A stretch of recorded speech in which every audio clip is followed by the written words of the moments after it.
Vidzemes ziemeļos Veclaicenes aizsargājamo ainavu apgabalā atrodas visaugstāk virs jūras līmeņa esošais dievnams.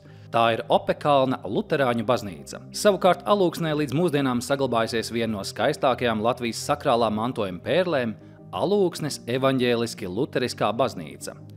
11. sērija – skanošie Latvijas dievnami Vidzemē – Alūksne un Opekalns.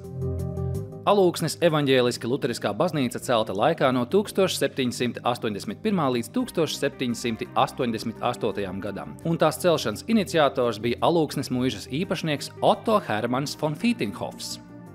Alūksnes baznīca ir patiešām neparasts kultūras piemineklis Latvijas mantojumā, un mēs varam savilkt kopā šo kultūras mantojumu tieši ar Alūksnes muižas īpašnieka Otto Hermanna von Fītinghofa ambīcijām redzēt savā muižas blakās uzceltajā pilsētiņā Rīgas cienīgu dievnamu. Un kāpēc Rīga? Tik tiešām mēs šeit varam pieminēt Rīgu, tāpēc, ka uz Alūksni tiek ataicināts Rīgas pilsētas arhitekts Kristofs Haberlands, kurš tieši pirms šīs baznīcas celtniecības sākuma ir piedalījies kā arhitekts asistents, kā būvmeistars Pētera un Pāvila katedrāles, Citadeles cietokšņa katedrāles būvniecībā.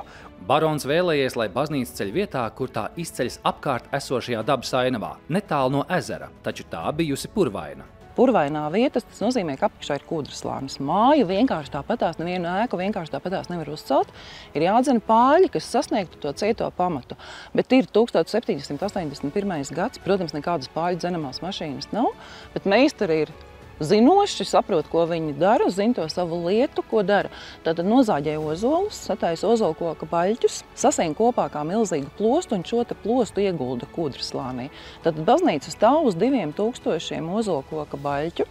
Tātad gadījumā, ja kaut kas sašūpojās tajā kūdrslānī, visa baznīca šūpojas reizē, un tad tā baznīca mums arī ir noturējusies tātad vairāk nekā 200 gadus, 240 gadus jau tātad ar šo te plosts viņu tur un Dieva vārds viņu tur, tā kā mēs lepojamies ar mūsu baznīcu. Fītinghovs lepojās, un mēs turpinam lepoties ar savu baznīcu. Viņa patiešām mums ir izcili skaista, ja mēs paskatāmies no arhitektūras viedokļa, ja mēs paskatāmies no apdares viedokļa, tātad ir vietējie laukakmeņi, kas ir iestrādāti sienās, mēs varam paskatīties krāsainība, kāda ir. Tā kā, jā, tāda ir tā mūsējā baznīca. Daļa baznīcas ir apmesta fasāde, krāsota, baltas logu apmales, balti rusti, uz dienvidu un ziemeļu izeju baznīcu grezno kolonu portiks, tieši tāpat kā ieeju. Baznīcas sienas visu laiku starp logiem sadala joniskie pilastri, un joniskie pilastri galā tiek vainagoti ar joniskiem kapiteļiem. Savukārt abas izejas uz dienvidu un ziemeļu pusi grezno nišas, kurās ir ievietotas klasicisma laikmetam atbilstošas liela izmēra skārda vāzes, kuras līdzīgi tā kā urnām uz kapu pieminekļiem vai urnām mūsu Alūksnes baznīcas altāra augšā liecina, ka šī laikmetā urna, vāze, tas ir tāds ļoti tipisks rotājums, ko izmanto daudzās vietās mēbelēs, arhitektūrā, pieminekļos. Alūksnes baznīcā ir paveicies arī ar to, ka 2,5 gadsimtu laikā Alūksnes baznīcas klasicistiskais interjers ir saglabājies nemainīts un, protams, tajā visā savā greznumā kāds tas ir. Ieskaitot par šos draudzes solus, kuri ar brīnišķīgām durtiņām atveroties, parāda to, ka pirmajos solos varēja sēdēt labākie Alūksnes pilsoņi, bagātie tirgotāji, ierēģi, vēl kādi mužnieku dzimtai pietuvinātie cilvēki. Bet tad, kad vajadzēja doties pie altāra, pie Dievu galda, tad vajadzēja pārvarēt šo te pirmo balustrādi, pirmo barjeru un doties pie altāra, lai nometoties ceļos saņemtu svēto vakarēdienu. Ko nozīmē šī te skaistā, lielā, plašā altāra telpa? Šajā mēs ieraugām to, ka draudzi varēja uzrunāt no altāra, svētījot Dievu galdu, iesvētot dievmaizīti un vīnu, varēja draudzi pēc tam uzrunāt no šīs tā dēvētās gaisa kanceles, kurā mācītājs no sava ģērbkambara pa otrā pusē neredzamām kāpnītēm un durtiņām iznāca un varēja uzrunāt draudzi. Savukārt, lūk, šeit man aiz muguras atrodās kungu loža, baronu loža, kurā otrā stāvā pa lodziņiem varēja vērot un klausīties dievkalpojumu baronu Fittinghofa pārstāvji, kuru arī varbūt citi ģimenes locekļi, kuri nesatilpa šajā baronu ložā, atradās pirmajos solos. Ir kāda interesanta lieta, kas jāpasaka par to, kā barona Otto Hermana von Fittinghofa arī dēls un arī pats Otto Hermans von Fittinghofs, kura skaistais franču tēlnieka Žana Udona darinātais marmora krūšu tēls atrodas Berlīnē Bode muzejā nonācis, bet savulaik viņš ir bijis šeit Alūksnē. Šim kungam, tieši tāpat kā viņa ģimenei, bija raksturīga liela mākslas mīlestība. Viņi iegādājās mākslas darbus Eiropā, viņi varēja iegādāties mākslas darbus Pēterburgā. Viņiem bija pilna Alūksnes pils ar gleznām skulptūrām, tieši tāpatās kā viņu pils Pēterburgā, piepildīta ar itāļu mākslinieku darbiem no renesanses līdz baroka laikmetam. Un savā veidā, lai baznīcā radītu šo pils iespaidu, līdz pat 20. gadsimta sākumam arī baznīcas altāra daļā pie sienām ir bijušas izkārtas 16. un 17. gadsimta itāļu mākslinieku gleznu kopijas, kuras pārstāv patiešām ļoti labu itāļu glezniecības skolu. Tibaldi, gan Čiņjani, gan Lanfranco. Tādi vārdi, ar kuriem lepojās pasaules īpašie muzeji, un, protams, pat arī flāmu gleznotāja Van Deika, Kristus guldīšanas kapā gleznas kopija, kuras savā laikā bija padomju laikā iekārojis Ermitāžs un vēlējās tās atsavināt. Taču es pateicos arī draudzei un viņas tā laika vadītājiem un arī Latvijas tā laika kultūras pieminekļu aizsardzības speciālistiem, kuri noturējās pret šo te PSRS spiedienu un gleznas palika baznīcas īpašumā. Šodien Alūksnes baznīcas iekārta kalpo kā izcils agrīnā klasicisma piemērs. To apliecina arī altāris ar arhitektoniski izveidotajām ietvaru gleznām, kolonām un skulptūrām. Kreisajā pusē mēs ieraugām kokā griezto Lūkasa skulptūru ar simbolisko vērsi pie kājām, un šeit evaņģēlista Marka skulptūru ar lauvu pie kājām, kas ļauj identificēt šos 18. gadsimta beigās vienlaicīgi ar baznīcu un tās interjeru darināto izcilā klasicismu kogriezumā veidoto tēlu. Mēs varam izsekot, kā šajā tēlā kogriezējs, kura vārdu mēs arī nezinām, ir tikai hipotētiski pieņēmumi, bet arī labāk tos neminēt, lai mēs nekļūdītos. Kā ir izstrādāti žesti, kā izstrādāts antīkā filosofa tērps, kā ir izstrādāta seja, bārda, mati, acis, šī mimika un šī pašaizliedzīgā žesta atdevība tam misijas darbam, kuru šis evaņģēlists ir veicis, sludinot jaunās derības patiesības un arī Kristus dzīves epizodes. Jāatzīmē, ka gan interjera dekoratīvā apdare un kancele, altāris, baznīcas durvis ir valsts nozīmes mākslas pieminekļi. Mākslas piemineklis ir arī ērģeļbūves meistara Augusta Martina būvētās ērģeles, kas ir lielākais šī meistara opus.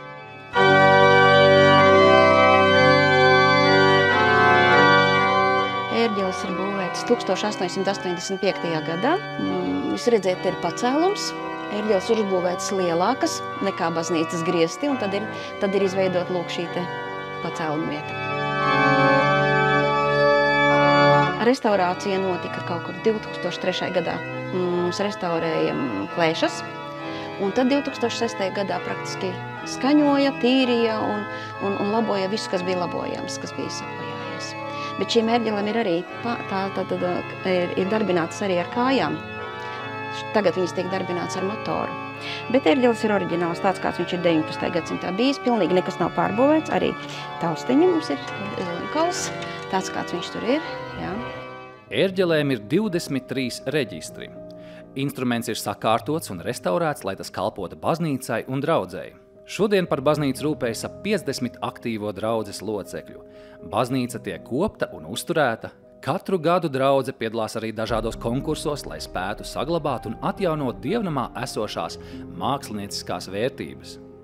Izaicinājums, lai visu varētu paveikt, teiksim, ļoti ir nepieciešams šis finansējums. Un visādos veidos viņš tiek meklēts un rasts, un ir visādas, teiksim, gan kultūra kapitāla fonds ar līdzekļiem ļoti palīdz. Katru gadu tiek rakstīti projekti, piemēram, logu restaurācijai. Šis te viens logs tātad ir aizvests pie meistariem. Tad arī ar Kultūra Kapitāla fonda atbalstu tika restaurētas baznīcas durvis, visas ārdurvis 5, un arī šīs te pirmās tika restaurētas ar privātā investora palīdzību. Protams, nākotnē gribās sakārtot visus logus, griestus, arī fasādi un ārpuses baznīcai saremontēt. Darba visām paudzēm šeit pietiks vēl ilgam laikam. Bez iepriekš minētā, Alūksnes Luterāņu baznīcā ir vēl neskaitāmi daudz māksliniecisko priekšmetu, ko redzēt, sajust un novērtēt. Nepieminējām zvanu torni, uz kuru līdz pat augšējam stāvam ved skaistas izvītas ozolkoka kāpnes un torņa galā zelta gailis, kas pilda kādu īpašu funkciju. Gailis mums ir meteorologs. Bet kāpēc viņš ir meteorologs? Tāpēc, ka tajā konstrukcijā, ko sauc par krēslu, tur ir kadiķu konstrukcija, jo kadiķis reaģē uz mitrumu. Un tāpēc mūsu gailis bija, ka knābis uz ezeru būs lietus, knābis uz šo pusi nebūs lietus. Alūksnieši gan noraida, ka pēc rekonstrukcijas gailis esot palicis slinkāks un savu meteorologa uzdevumu vairs tik labi neveic. Taču pati baznīca ir saglabājusi savu dominanti pilsētas ainavā.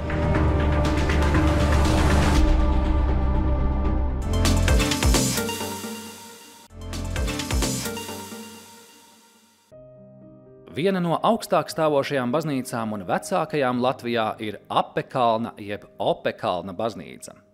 Tā atrodas 235 metrus virs jūras līmeņa un ir vienīgā Latvijā, kas atrodas tik augstu. Par Apekalnu baznīcu droši vien, ka vislabāk zinātu teikt Zviedrijas karalis Kārlis 11, ja viņš varētu par to kaut ko vēstīt, jo tas ir 1680. 90. gadi, kad Zviedrijas kronis izdala Vidzemē naudu Vidzemes konsistorijai, lai celtu vairākas baznīcas. Un, protams, ka tieši tāpat tiek mudināti arī muižnieki, kuriem ir jādod savi līdzekļi un sava artava draudžu baznīcu celtniecībai. Ir zināms tas, ka 1693. gadā Apekalnā šajā te brīnišķīgajā Vidzemes augstienes augstajā punktā ir koka baznīca, kura nepaspēja ilgi nodzīvot savu mūžu, jo jau Pētera I un viņa feldmaršala grāfa Šeremetjeva pirmajā iebrukumā 1701. gadā baznīca tiek nodedzināta. Un, protams, kad atkal tie ir, kā teikt, iebrucēji, krievu karavīri un viņu ģeneralitāte. Alūksnes mācītājs Ernsts Gliks savā dienas grāmatā ir ierakstījis: šodien, 1701. gada 8. septembrī, nodeg Opekalna baznīca. Un, protams, ka kādu laiku šeit baznīcas nav, taču atkal 1720. 30. gados šeit paceļas vēl atkal jauna baznīca, un kā jau koka baznīcu mūžs Latvijā nav sevišķi ilgs, atkal paiet 50 gadi, un 1774. gadā tiek likti pamati tagadējai baznīcai. Baznīca tiek iesvētīta 1779. gadā, un pēc ārējā veidola ir baroka un klasicisma laikam pielīdzinām būve, kam līdzīgs paraugs ir iespējams meklēt arī Skultē, Limbažos un Matīšos. Baznīca liela, gaiša, plaša, un, protams, ka lielie logi nodrošina to, ka šajā te atklātajā, bez kokiem savā laikā, lielajā paugurā baznīca bija pielieta ar gaismu visos gada laikos.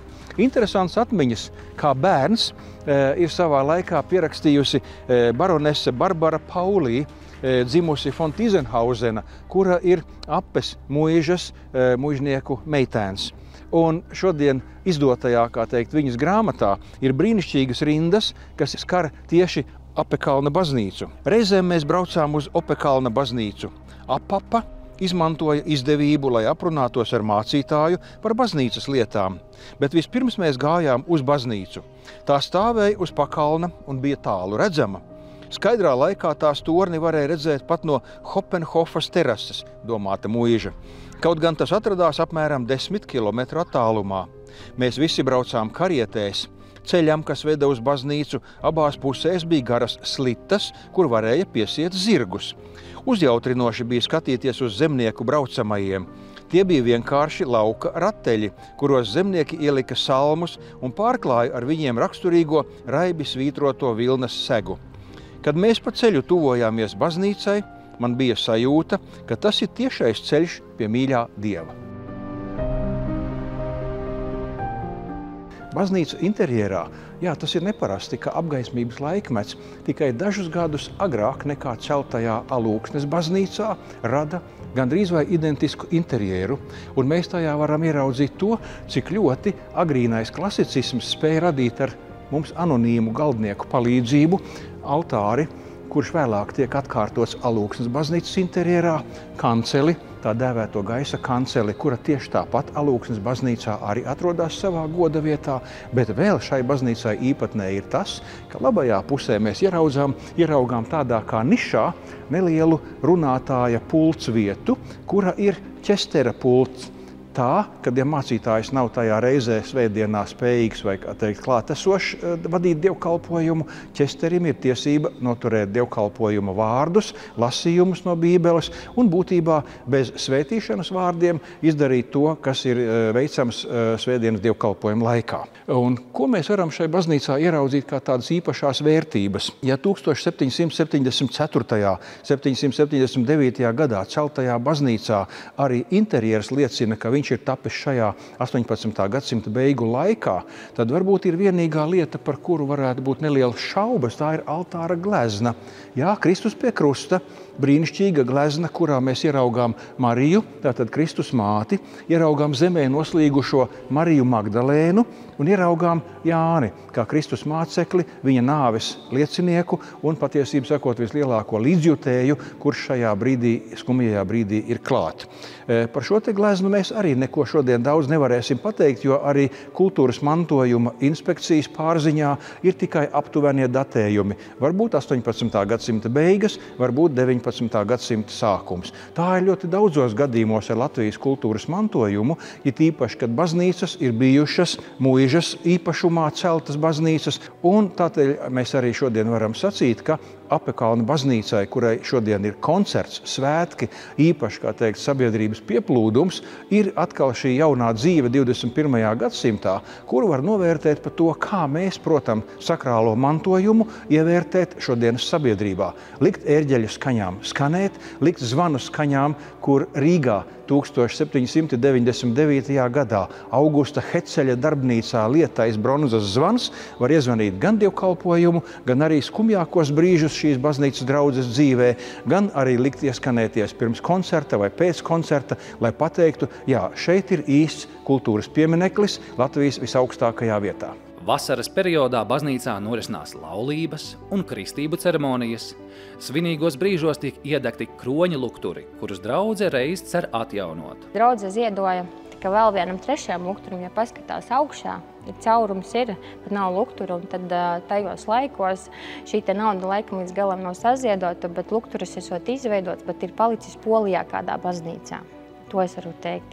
Un šie lukturi, kā viņi te ir uzlikti, tā viņi šobrīd stāv, un ikdienā mēs viņus tā nededzinām, bet sveces tiek iededzinātas svētkos, svētku reizēs, un tas ir koncerti, kā arī laulībās. Un Dievnamas sirdsbalss ir tās ērģeles, kas arī valsts mākslas piemineklis. Šīs ērģeles šogad svin 140 gadu jubileju. Tas nozīmē, ka instruments ir būvēts 1883. gadā. Tajā gadā tika būvētas arī Rīgas doma ērģeles. Un šo instrumentu ir būvējis vācu meistars Knaufs.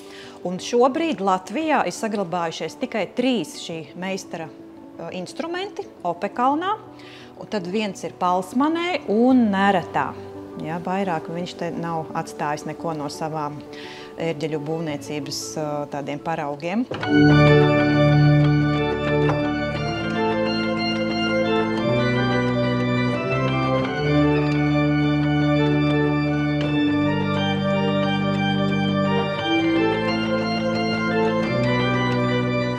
Ērģeles ir ļoti skanīgas. Tām ir 13 reģistri un 3 palīgierīces.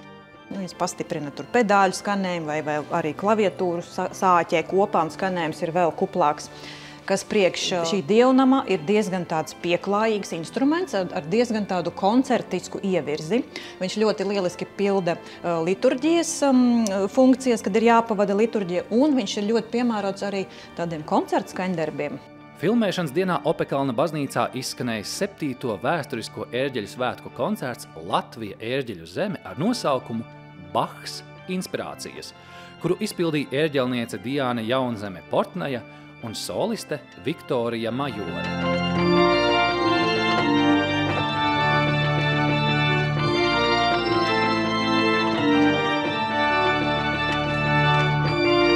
Ērģeles, tā ir mūzika, tā ir dvēsele. Tas ir kaut kas skaists, un man liekas, īpaši baznīca un Opekalns ir ļoti skanīgs. Tas ir vienkārši baudāms, tas dvēselisks siltums. Man patīk mūzika, un es baudu ērģeles, un es nevaru iedomāties baznīcu bez ērģelēm. Dievkalpojums uz svētku reizi ērģeles neskanē. Tas, man liekas, tas tāda burvība. Kaut Opekalna draudze nav liela, cilvēki šajā pusē ir vienoti. Baznīca ir uzturēta un kopta, un ir izvirzīti jauni sapņi un ieceres. Ikdienā mums ir katrā 1. un 3. svētdienā dievkalpojums, kas ir ikdienas. Tad ir 2 reizes gadā mūsu lielie notikumi, tas ir kapus svētki un svecīšu vakars, kas ir tā arī gan sabiedriskā dzīve, gan notikumi.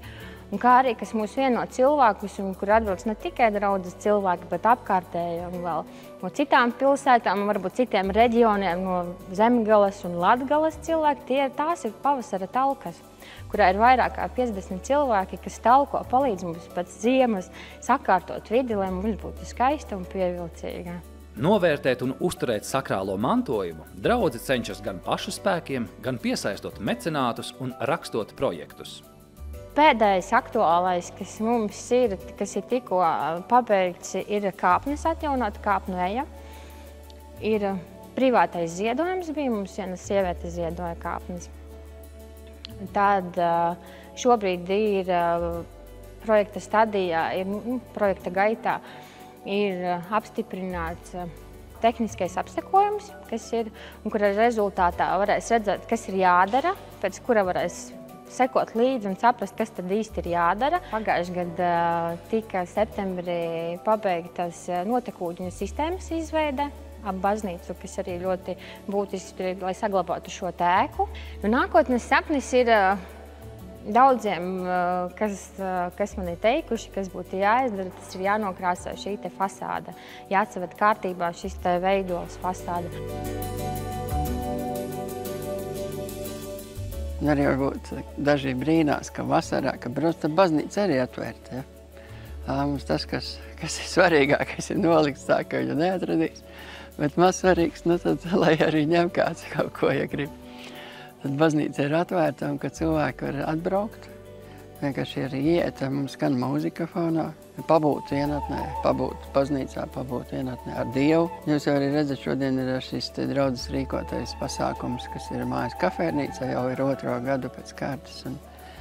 Un arī tas ir balstīts.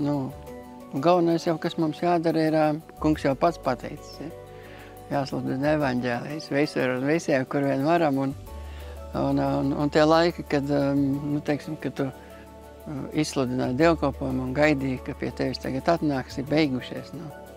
Mums ir jāiet un jādara.